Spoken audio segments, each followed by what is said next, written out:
J'étais en train de dire ceci.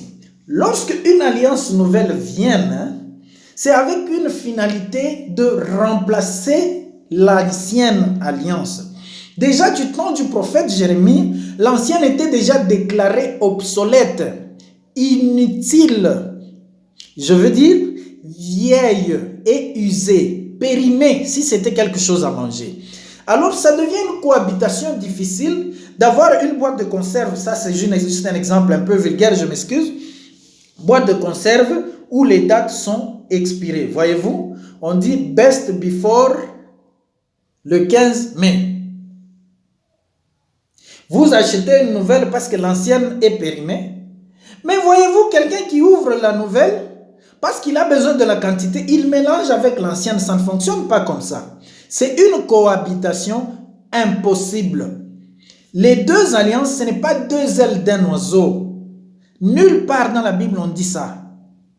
Les deux alliances, c'est une alliance avec Israël et une nouvelle alliance qui est une alliance de l'esprit qui vient remplacer l'alliance qui existait déjà. Une seule existait. Et une seule vient, c'est pour remplacer celle qui existait. Nous sommes en Matthieu chapitre 26. Versets 26 à 28. La Bible dit ceci. Là, c'est Jésus lorsqu'il est venu maintenant. Avant de partir maintenant, il fait une chose que je vais lire. Pendant qu'il mangeait, Jésus prit du pain et après avoir rendu grâce, il le rompit et le donna à ses disciples en disant, « Prenez, mangez, ceci est mon corps. » Il prit ensuite une coupe et après avoir rendu grâce, il la leur donna en disant, « Buvez-en tous, car ceci est mon sang, le sang de l'alliance qui est répandu pour plusieurs, pour la rémission des péchés. » Lorsque Jésus vient, avant de partir, il conclut une alliance qui est symbolisée par son sang, qu'il n'a pas directement versé mais mis dans une coupe, mais il a pris du vin. Et cette cérémonie, c'était pour, n'est-ce pas, sanctionner la création d'une nouvelle alliance. Cette nouvelle alliance qui a pour finalité, selon le verset 28 que nous venons de lire, qui a pour la finalité la rémission des péchés. Qu'est-ce que je veux dire? Je veux dire qu'ils ont respecté, je parle d'Israël, ils ont respecté cette alliance-là, qui était la leur entre Dieu et Israël, avec finalité, entrer dans la cité promise, y manger et y vivre heureux. Mais quand Jésus vient, il conclut une alliance nouvelle qui était promise par le prophète Jérémie. Et cette nouvelle a pour finalité la rémission des péchés. C'est deux choses. Toi, tu es en train de poursuivre quoi? Vivre heureux dans la terre promise. Encore la terre promise, ce n'est pas ici nous vivons. La terre promise, entre guillemets, c'était la Palestine qui était promise à Israël depuis leur père. Et quand ils quittaient l'Égypte, c'était pour aller habiter là-bas, pas pour venir ici. Lorsque nous habitons ici, nous mangeons par la grâce de Dieu, nous mangeons la sueur de notre front, nous acquérons des biens, nous acquérons des maisons, mais ce n'est pas pour autant que nos péchés sont enlevés. Pour que les péchés soient enlevés, nous devons faire partie de cette alliance nouvelle. Jésus a dit, le sang est répandu pour plusieurs, ce n'est pas seulement pour Israël, c'est peut-être une nuance sur laquelle nous allons revenir au moment opportun. Ici, je suis en train de parler d'abord de ces deux alliances là-bas. Alors, pour avoir la rémission, qui est heureux? Est-ce que c'est celui qui a des voitures? Est-ce que c'est celui qui a des maisons? Et c'est celui qui mange bien et se rassasie? Non. Quelqu'un te dirait non. Parce que si vous lisez en Psaume chapitre 130, la Bible dit, heureux celui dont les péchés sont enlevés. Donc celui dont les péchés sont enlevés, c'est l'homme le plus heureux. L'homme le plus heureux, ce n'est pas celui qui gagne le pain, qui entre à Canaan, qui entre en Palestine, qui y mange et qui y vit. Non. Celui dont le péché est enlevé est l'homme le plus heureux. Or, la rémission des péchés est la finalité, selon Matthieu 26, de la nouvelle alliance que Dieu est en train de conclure avec plusieurs, pas seulement avec Israël, mais avec plusieurs. Donc elle vient, elle était destinée à Israël, comme le dit aussi la Bible en Jean chapitre 1er, la lumière est venue chez les siens. Jérémie, quand il promettait, il ne pensait pas que ça allait concerner aussi les nations.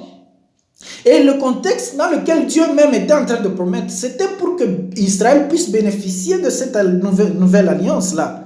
Mais lorsqu'elle arrive, est-ce que Israël, le cœur d'Israël était-il disposé? Non. Mais à ceux qui étaient disposés, qui qu'ils soient, de quelle tribu qu'ils soient, ils ont été faits enfants de Dieu. C'est pour entrer, n'est-ce pas, accéder et avoir place dans cette nouvelle alliance.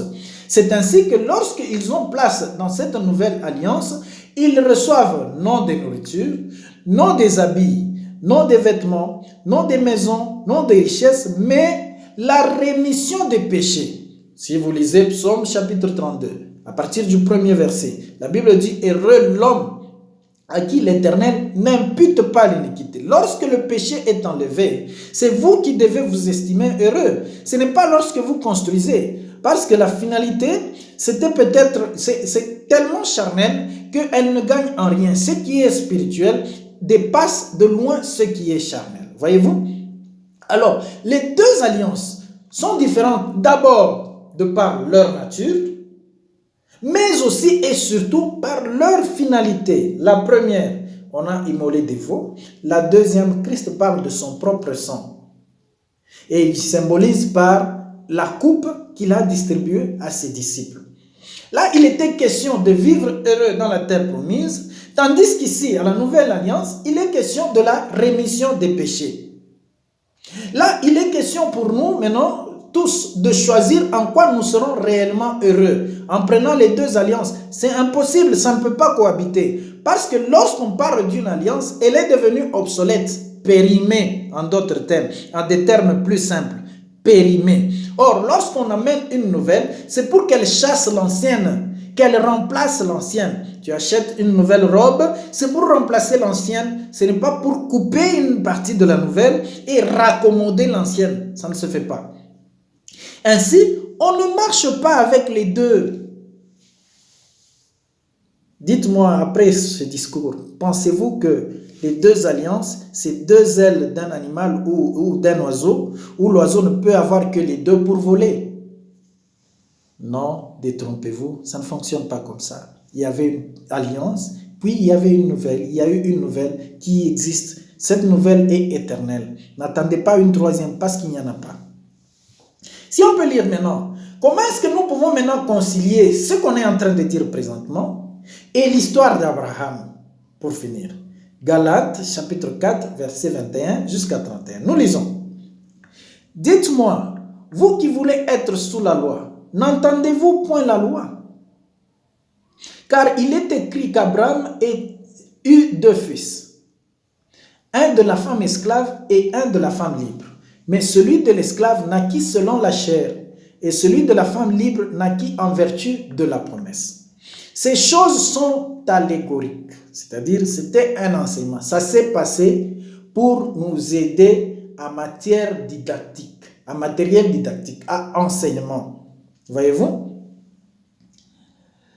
Ces choses sont allégoriques, car ces femmes sont en fait deux alliances. La Bible dit ceci, nous sommes en Galates chapitre 4, au verset 24. Les femmes qui habitaient dans la maison d'Abraham, celles dont j'ai dit leur cohabitation était impossible, étaient en train de représenter les deux alliances. L'une du mont Sinaï, nous sommes au verset 24, Galates chapitre 4, qui a enfanté pour la servitude, c'était Agar. Car Agar, en fait, selon Paul, l'apôtre Paul, nous sommes au verset 25, Agar, c'est le mont Sinaï en Arabie. Et elle correspond à la Jérusalem actuelle, qui est terrestre, qui est dans la servitude avec ses enfants. Mais la Jérusalem d'en haut est libre, c'est notre mère. Nous sommes entrés en Jésus, nous sommes entrés dans les choses de Dieu pour hériter les choses d'en haut. C'est là où il y a la liberté. Car il est écrit, réjouis-toi stérile, toi qui n'enfantes point. Éclate et pousse des cris de joie, toi qui n'as pas été éprouvé des douleurs dans l'enfantement, car les enfants de la délaissée seront plus nombreux que les enfants de celles qui étaient mariées. Pour vous, frères, comme Isaac, vous êtes enfants de la promesse. On est en train de parler de vous, frères. Vous êtes enfants de la promesse. Vous n'êtes pas enfants de la chair de l'esclavage. Alors, l'autre verset que je voudrais lire, nous sommes au verset 30. Galates chapitre 4, verset 30. Mais que dit l'Écriture? Chasse l'esclave et son fils, car le fils de l'esclave n'héritera pas avec le fils de la femme libre. Donc, la situation là, la finalité, c'était l'héritage entre Isaac et Ismaël. Est-ce qu'ils pouvaient continuer à être ensemble pour hériter ensemble? Non. Entre ceux qui sont sous la loi, nés sous la loi, ils continuent à enseigner sous la loi. Parce que partout, on retrouve ce qu'on appelle les synagogues, où on enseigne Moïse jour et nuit, pour que les gens pratiquent Moïse. Moïse a dit à Aaron de dire à Israël ceci: lorsque tu vas travailler, tu viendras me donner la dîme. Lorsque tu te retrouveras ceci, tu respecteras le sabbat. Lorsque tu te retrouveras devant un homme de telle forme, de nez aplati, d'autres couleurs, qui a des plaies, dis-toi que ce sont des gens bannis, qui ne se retrouveront pas en Israël. Ça, c'était mentionné dans les lois qu'on a transmises à Israël. Ces choses-là, lorsque vous les enseignez encore aujourd'hui et vous les pratiquez, vous vous revendiquez de l'ancienne alliance, l'alliance qui a été conclue avec Israël. Or, les deux enfants ne peuvent pas hériter ensemble. L'enfant de l'esclave, qui est l'enfant d'Agar, qui est l'enfant de Sinaï. Sinaï qui est la montagne où on a publié la loi, qui est la base même de l'ancienne alliance conclue entre Dieu et Israël, n'héritera pas avec l'enfant de la Jérusalem céleste. C'est pourquoi, frère, nous ne sommes pas les enfants de l'esclave, mais de la femme libre. Galates, verset 1 à 7. Voyez-vous? Nous aussi, de la même manière, lorsque nous étions enfants, nous sommes en Galates chapitre 4. Revenons au verset 1er jusqu'à 7. C'est ce que je voulais dire. Maintenant, nous lisons verset 3. Lorsque nous étions enfants, nous étions sous l'esclavage des rudiments du monde. Ne touche pas ceci. Aujourd'hui, c'est le sabbat. Ne mange pas ceci. Nous ne mangeons pas ceci. Nous ne mangeons pas les poissons sans écailles. Nous ne mangeons pas les animaux qui ont des doigts au lieu d'avoir des sabots. C'était des préceptes charnels imposés jusqu'à un moment de réformation. Ces termes-là que je suis en train de reprendre ne viennent pas de moi. Vous les retrouvez en Hébreux chapitre 9, à partir du 8e verset. Vous trouvez que ces préceptes-là, 8e, 9e, 10e verset, c'était des préceptes charnels qui ne peuvent pas laver la conscience de qui que ce soit. C'était juste des lois imposées où on vous dit, suivez ces lois si vous voulez vivre heureux dans la terre promise, tout simplement. À qui on a dit? À Israël, un peuple bien connu, il n'était pas spirituel, c'était charnel. Et nous, moi en l'occurrence, je ne fais pas partie de ce peuple-là. Vous m'amenez ces livres-là dans les anciennes lois, de l'ancienne alliance, vous me l'imposez, c'est une charge, vous me mettez sous l'esclavage. Je ne suis pas esclave. Je parle de moi peut-être, c'est peut-être trop de parler de moi, je parle de vous qui m'écoutez. Vous qui avez été appelés des ténèbres à la véritable lumière. Ce n'est pas pour être assujetti à une loi qui, du reste, n'a pas été respectée par Israël. Lorsque Christ est venu, nous sommes en Jean chapitre 7, au verset 19, il leur a dit, Moïse vous a imposé la loi, mais nul d'entre vous n'observe cette loi. Eux-mêmes, ça a été difficile de l'observer. Mais pourquoi est-ce que vous m'imposerez à moi? Pourquoi est-ce qu'on vous imposerait à vous de suivre cette loi? Et il a dit au sacrificateur. Il est où le sacrificateur? Je vous annonce déjà, le prochain thème, nous allons parler du sacerdoce. Nous allons parler du sacrificateur. Qui est sacrificateur? Qui mangeait les dîmes? Ça, c'est une autre parenthèse. Mais dans l'entretemps, lorsque nous revenons à notre thème d'aujourd'hui, nous disons ceci. Ils étaient sous l'esclavage de la loi. Christ est venu avec la loi de la liberté. Or, Christ est le chemin, la vérité et la vie. Là où est Christ, c'est là qu'il y a le chemin à suivre. Lorsque lui fait l'alliance, il se réfère à une nouvelle méthode, avec de nouvelles lois et une nouvelle promesse. Sa loi, c'est la loi de l'amour. La promesse, c'est la promesse d'hériter le royaume des cieux en passant par la rémission des péchés. On enlève le péché, vous devenez libre. Il suivait ses alliances, ses ordonnances, mais le péché n'était pas enlevé. Nous sommes au verset 4. Galates chapitre 4, verset 4. Mais lorsque le temps a été accompli, Dieu a envoyé son Fils, né d'une femme, né sous la loi. Christ est né d'abord sous la loi. Verset 5. Afin qu'il racheta ceux qui étaient sous la loi, afin que nous ressuscitions l'adoption. On peut racheter quelqu'un qui n'était pas sous l'esclavage. Il les a trouvés assujettis sous la loi.